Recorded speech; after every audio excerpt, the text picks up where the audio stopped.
বাজার থেকে একটা বড় সাইজের মাছ এনেছে, ছাই পিলাস মাছ, অনেক বীজ বেরিয়েছে।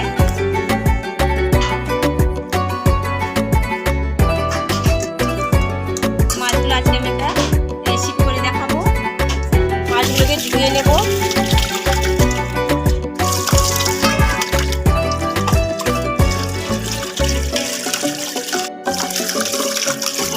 মাছগুলোতে লাল অংশ থাকে, এরকম একটু লগড়ে লগড়ে ভালো করে ধুয়ে নিতে হয়।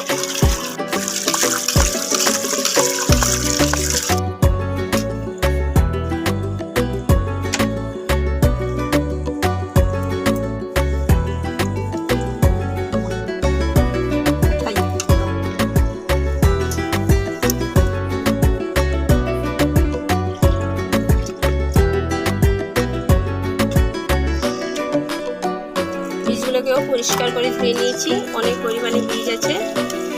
একে গোল্ডেন মাছও বলা হয়।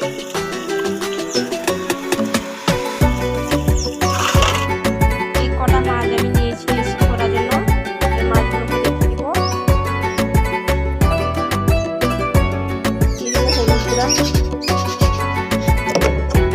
নসিমা কিচেন উইথ ভেজ ফুডে হাজির হয়ে গেলাম আরও একটা রেসিপি নিয়ে।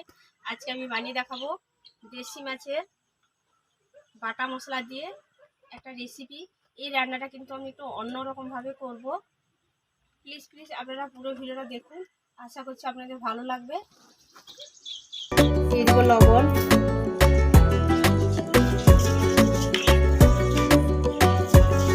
কড়াই দিয়ে দিয়েছি সরষা তেল গরম হওয়ার জন্য।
তেলে দিয়ে দিব দুটো শুকনো লঙ্কা,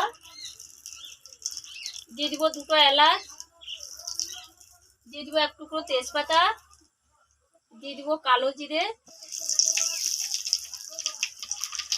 মশলাটাকে একটু ফুটিয়ে নেব। তারপরে দিয়ে দিব টমেটো।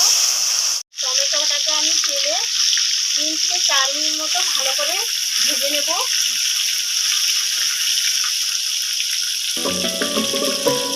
দিয়ে দিব আদা রসুনের বাটা,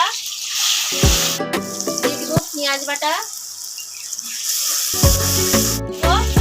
শুকনো লঙ্কা বাটা, দিয়ে দিব হলুদ গুঁড়ো, দিয়ে দিব স্বাদ মতো লবণ, দিয়ে দিব একটু মশলার জল বাটা,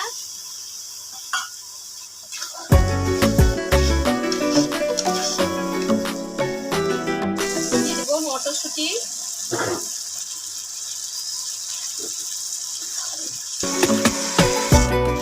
রেখে দেবো। খুব কম আছে 3 মিনিট।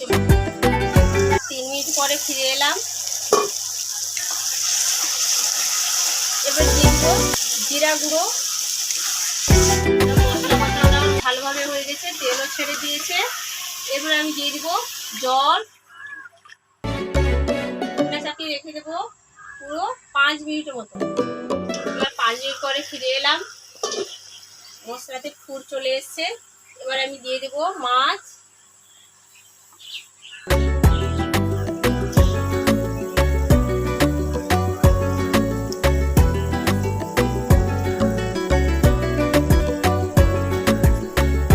এবার দিয়ে দেবো ধনে বাটা।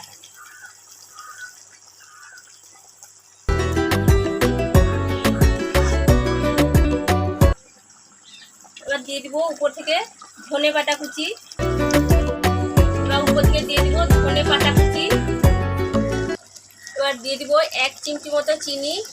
যারা চিনি পছন্দ করেন না, নাও দিতে পারেন। চিনি দিলে তরকারির টেস্টটা বাড়িয়ে দেয়। এবার রান্নাটা আমার কমপ্লিট। এবার আমি কি নামিয়ে দেবো, একটু গ্রেভি গ্রেভি রাখবো।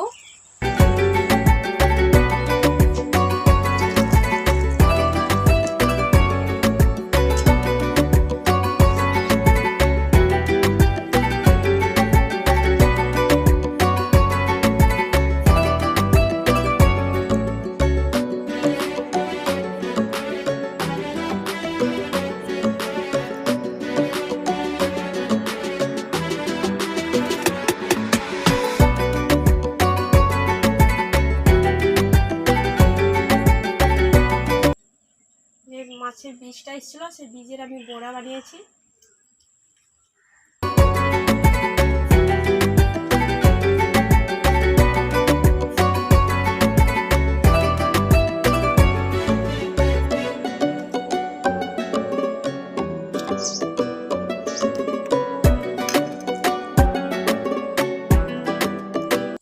ভাত আজকে আমার শেষ হয়ে গেল। আমি 2-3 পিস মাছ নিয়ে খেয়েছি। আজকে তরকারিটা বন্ধুরা অনেক ভালো হয়েছে। সব আমি বাটা মশলা ব্যবহার করেছি। বাটা মশলা তরকারিটা খুব ভালো হয়। আপনারা অবশ্যই এই রেসিপিটা একবার ট্রাই করুন, খুব ভালো হয়। পুরো বিয়েবাড়ি অনুষ্ঠান এরকম লাগে এই আশা। আপনারা বানিয়ে অবশ্যই বন্ধুরা কমেন্টে জানাবেন কেমন হয়েছে। ভালো লাগলে একটা লাইক দিবেন, বন্ধুদের সঙ্গে শেয়ার করবেন। আবার পরে ভিডিওতে দেখা হবে। সুস্থ থাকবেন।